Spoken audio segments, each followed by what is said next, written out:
রাত কেটে যেন নতুন সকাল এসেছে। সেই সকালের বাতাসে এবার জ্বালানি তেলের দামে স্বস্তির সুবাস। দীর্ঘদিন পর আসা এই হ্রাস শুধু একটা সংখ্যা নয়, এ যেন পরিবর্তনের ইঙ্গিত।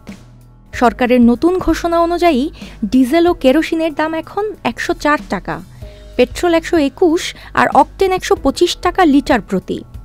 মাত্র ১ টাকা কমলেও এটি দেশের ইতিহাসে প্রথম স্বয়ংক্রিয় জ্বালানি মূল্য নির্ধারণ নীতির কার্যকর বাস্তবায়ন, যা ভবিষ্যতের দিকে বড় পদক্ষেপ।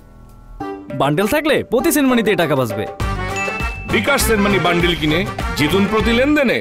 বিশ্ববাজারে কাঁচা তেলের দামে স্বস্তি আসতেই বাংলাদেশও নিয়েছে উদ্ভাবনী পদক্ষেপ। দামের স্বয়ংক্রিয় হিসাব, যেখানে প্রতি মাসে মূল্য নির্ধারিত হবে আন্তর্জাতিক বাজার, পরিবহন ব্যয় ও ভর্তুকির গাণিতিক ফর্মুলায়। স্বস্তি আসতে পারে ধীরে, কিন্তু এই ধীরগতি স্থায়ী শান্তির সূচনা হতে পারে।